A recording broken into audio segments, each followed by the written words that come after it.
Hi there, everybody. Maria Malec again with Taking Healthy Back Tour. Today we're speaking with Dr. Michael Jeffres, who is a licensed clinical pastoral counselor for many, many years.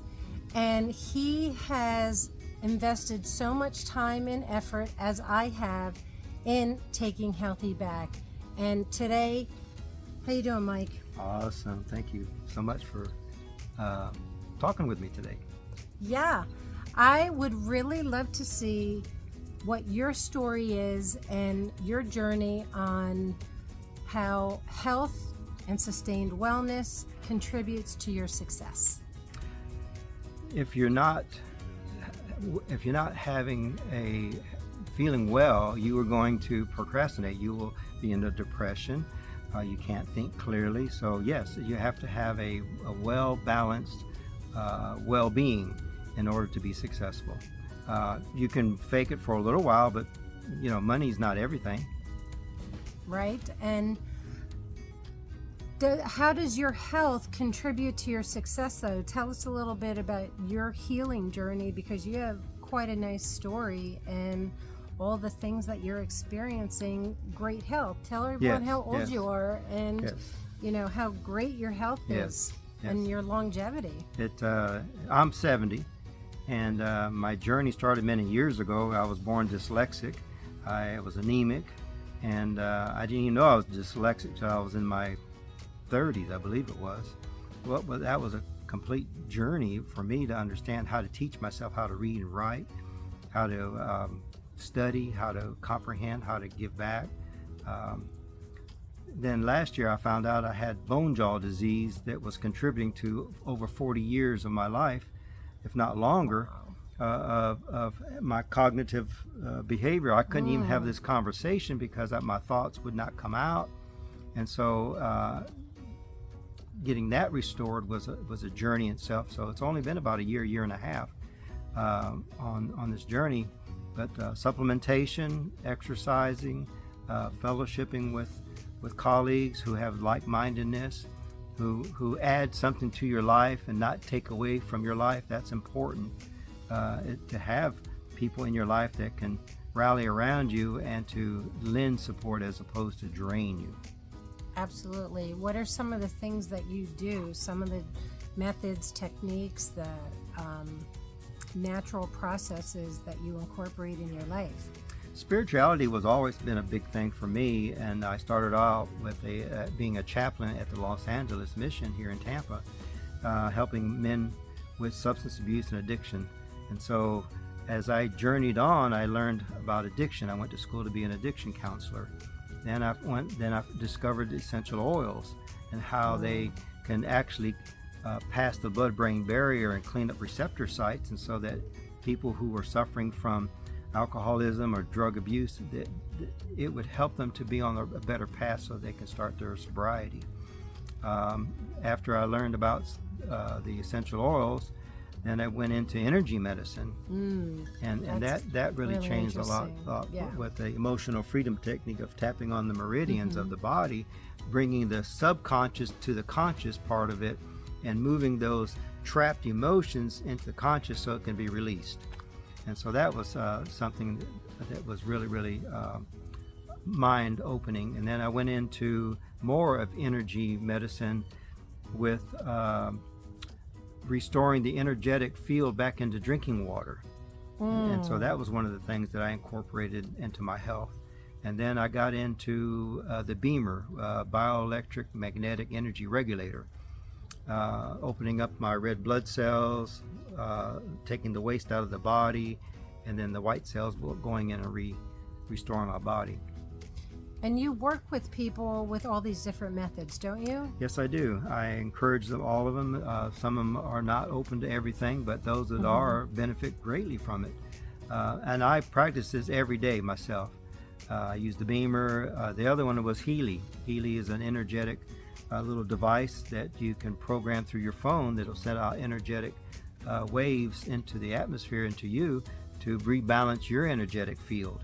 Right, that's a personal frequency device. Yes, correct? It is. It's a personal frequency device. And so what ends up happening, I did study the Royal Rife machine many years ago, but it was very complicated. And I bought one. I bought a Spooky too, but it was so hard to operate that when this other one came around, the Healy was just plug and play. So I think the energy with the essential oil is a pivotal thing for me in my health. And then I discovered exercising. I exercise every morning. My wife can tell you I do it religiously, and I feel better. I feel energetic, and that wasn't, for me to start right away with a lot of exercise. I had to work up to it. I couldn't do any push-ups. I did on my hands and knees, and then I said, well, I'm gonna do one push-up. So now I can do about 10. I have 3 screws in this shoulder here from a previous car accident many years ago. So and then all these blotches and stuff here is the toxins that were inside of my bone jaw disease that are still being detoxified. Then I ran across glutathione that has been nanosized, and that was something else that's detoxifying my body. And people who are taking it, clients of mine, are finding success through detoxifying their body, because that's the core. A lot of inflammation is oxidative stress. Right. So I've learned to turn your body back on to do the elimination or detoxification at a cellular level. Right.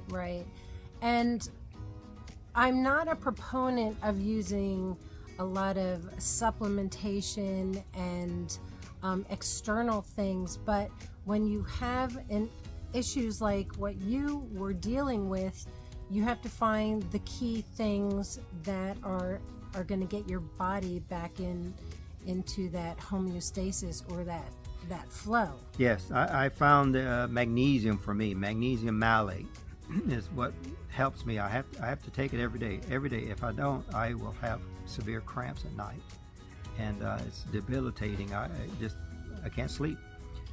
It'll just paralyze me. So whenever I take large amounts in the morning, and then throughout the day, if I feel like I'm perspiring, I must take another magnesium, because at dark or so, I'll start getting severe cramps. And you don't take any pharmaceuticals? No pharmaceuticals. I'm not opposed to them. It's just that I treat pharmaceutical as a bridge to get you to wellness. Right. Sometimes pharmaceutical is having diabetes and stuff. You have to have the pharmaceuticals to help you, but I do everything I can to counter that with organic, natural things that God created. Right. So tell me, Mike, what are your 3 to 5 non-negotiables to sustain your wellness? That you're okay. You don't necessarily have to do everything every day, but what are the 3 to 5 things that you do that you think that you can't live without doing? My supplementation. Even the famous physicist, I can't remember his name, the one that was all crippled up. He said that Hawkins. He said he contributed his longevity to supplementations. There's no vitamins and minerals back in the soil, so that the food we eat today is not that. So you must supplement. So that would be the number one thing, supplement. Number 2 would be essential oils. Mm-hmm. I'll always use essential oils. That's how we met.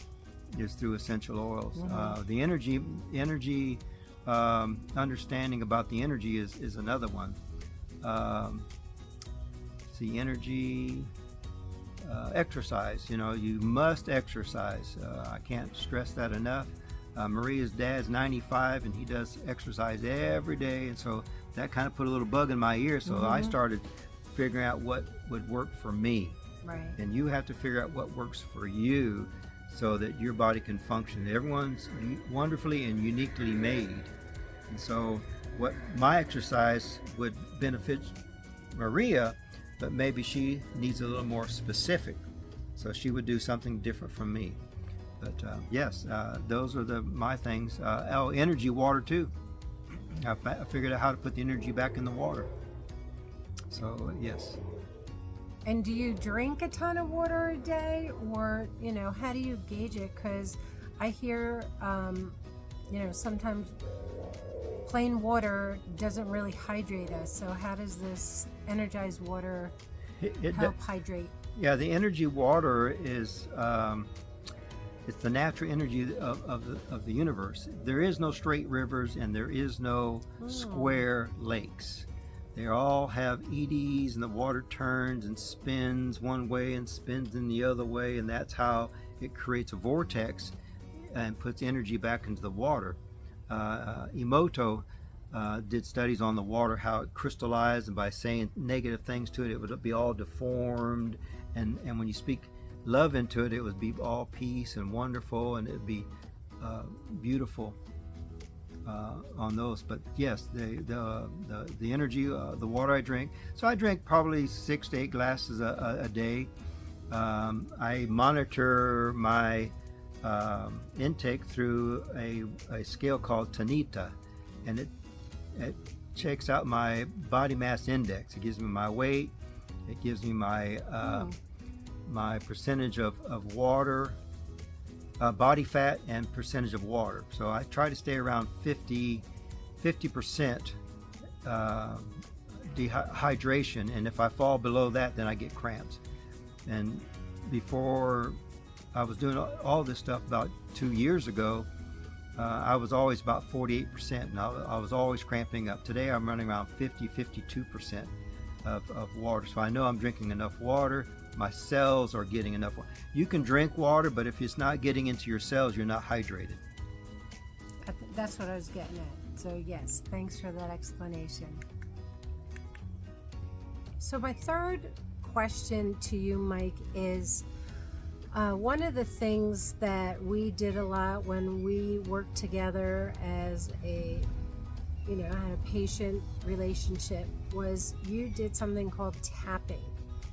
And I would love to introduce that to our audience because it's a very effective means of self-regulating. And if you don't have someone to talk to, or you don't have that spiritual consciousness that you can go back to, show us tapping and explain a little bit about how it's effective in getting us out of those tight situations that we might find ourselves in emotionally.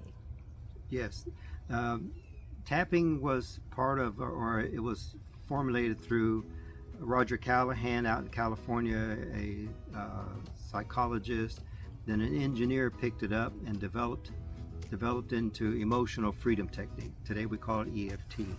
And what he discovered was by tapping on the meridians of the body, that it changed the energy field of the body. And so he had a saying that all negative emotions is caused by a disruption in the energy field. So by tapping on the meridians, you can focus in on the feeling that you're feeling, but maybe you really don't know it. So even though I have this feeling, I don't know what it is yet. And so what we're doing is we're setting ourselves up to allow the subconscious to come up to meet the conscious, and then what happens is those negative emotions dissipate. So sometimes when we're having an anxiousness about a meeting, we can tap on the meridians of our fingers, and it's just the part of the nail that meets the skin. So we do the thumb, we do the finger, the change fingers, keep them together so they don't bounce. And it's just that fast. So you can do this a couple of rounds, breathe, and you'll feel the energy shift. And things. I do it. I did it yesterday. A friend of mine called me. We did it at lunch today. Yes. So sometimes at a subconscious level, we don't know what's going on. We have this conscious. We know something's out of order. Right. And so by just clearing our energy field, changes that negative emotion and dissipates it. So now we have peace and calm. So now we can have that homeostasis. We can have direct contact to a God, our higher power, and we can draw energy and decisions from that, as opposed to being disrupted energetically and being frazzled, right, and not being able to get anything done. And focusing on that negative feeling, which only increases it.